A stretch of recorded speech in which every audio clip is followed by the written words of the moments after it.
శ్రీ విష్ణు రూపాయ నమః శివాయ. ఈరోజు మనం తెలుసుకోబోతున్నది అత్యంత పవిత్రమైన, రహస్యమైన మరియు శక్తివంతమైన లలితా త్రిపుర సుందరి దేవి అవతారం ఎలా జరిగింది, ఆమె ఎందుకు అవతరించింది, ఎవరు యాగం చేశారు అన్ని విషయాలను పూర్తి వివరంగా తెలుసుకుందాం. సృష్టిలో ఒకానొక సమయంలో దేవతలు చాలా కష్టాల్లో ఉన్నారు. అందుకు కారణం బండాసురుడు అనే మహారాక్షసుడు. బండాసురుడు సాధారణ రాక్షసుడు కాదు. అతను మన్మధుడి బూడిద నుండి పుట్టినవాడు. శివుడు కామదేవుని దహనం చేసిన తర్వాత ఆ బూడిద నుండి బండాసురుడు జన్మించాడు. అతను తపస్సు చేసి బ్రహ్మదేవుడి నుంచి వరాలు పొందాడు.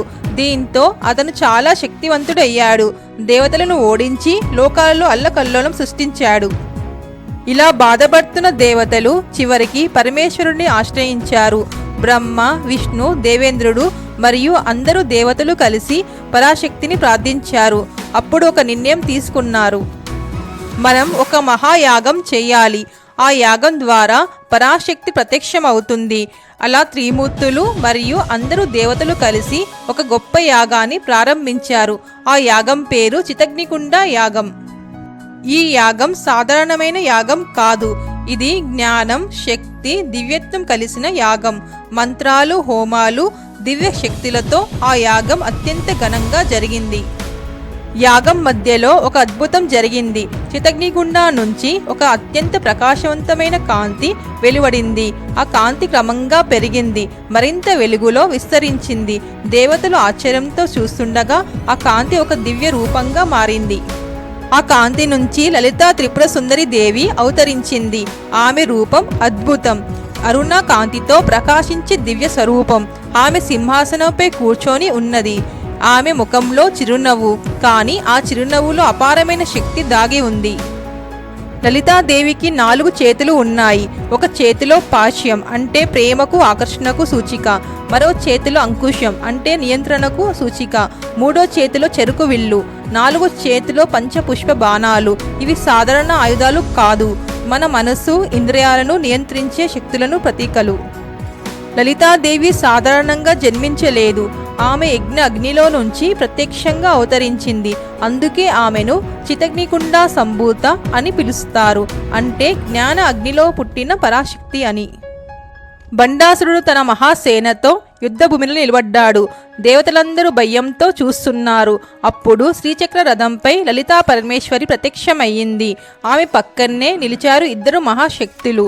శ్యామలాదేవి మంత్రినిగా, వరాహీదేవి సేనాధిపతిగా నిలిచారు. యుద్ధం ప్రారంభమైంది. మొదటిగా శ్యామలాదేవి తన మంత్రశక్తితో యుద్ధాన్ని నడిపించింది. ఆమె బుద్ధి వ్యూహంతో అసుర సేనల్లో గందరగోళం సృష్టించింది. అసురులు ఏం చెయ్యాలో అర్థం కాక తడబడిపోయారు. తర్వాత రంగంలోకి దిగింది వరాహీదేవి. వరాహి తన ఉగ్ర రూపంతో అసుర సేనపై దాడి చేసింది. ఆమె ఘర్షణతోనే రాక్షసులు భయంతో వణికిపోయారు. వారి సేనలను ఛేదిస్తూ ముందుకు సాగింది. అప్పుడే అష్టవసువులు యుద్ధంలో ప్రవేశించారు. వారు 8 దిశల నుంచి అసుర సేనలను చుట్టుముట్టారు. వారి దివ్య శక్తులతో శత్రువులను బలహీనపరిచారు. ఇప్పుడు యుద్ధం మరింత తీవ్రంగా మారింది. బండాసురుడు కోపంతో తన అత్యంత శక్తివంతమైన ఆయుధాలను ఉపయోగించాడు. ఇప్పుడు లలితాదేవి ముందుకు వచ్చింది. ఆమె చిరునవ్వుతో శత్రువుల శక్తిని ఒక్కొక్కటిగా నిర్వీర్యం చేసింది. శ్యామలాదేవి వ్యూహం, వరాహీదేవి శౌర్యం, అష్టవసువులు సాయం ఇవన్నీ కలిసి బండాసురుని శక్తిని పూర్తిగా తగ్గించాయి. చివరికి లలితాదేవి తన దివ్య అస్త్రాన్ని ఉపయోగించింది.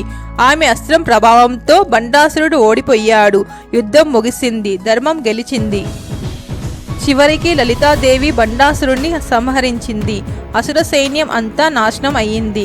దేవతలు ఆనందించారు. లోకంలో శాంతి మళ్ళీ తిరిగి వచ్చింది. ఈ కథ నుంచి మనం నేర్చుకోవాల్సిన నీతి: మనలోని అహంకారం, కోపం అనే రాక్షసులను జ్ఞానం అనే శక్తితో జయించినప్పుడే నిజమైన విజయం లభిస్తుంది. ఎక్కడైతే ఐక్యత, ధైర్యం ఉంటాయో అక్కడ అమ్మవారు అనుగ్రహం ఖచ్చితంగా ఉంటుంది. ధర్మో రక్షతి రక్షితః అంటే ధర్మాన్ని మనం రక్షిస్తే ఆ ధర్మమే మనల్ని రక్షిస్తుంది. Thank you. For watching my video. ఈ వీడియో కనుక మీకు నచ్చినట్టయితే ఈ డివైన్ తెలుగు భక్తి ఛానల్ని లైక్, షేర్ అండ్ సబ్స్క్రైబ్ చేయండి. శ్రీ మాత్రే నమః.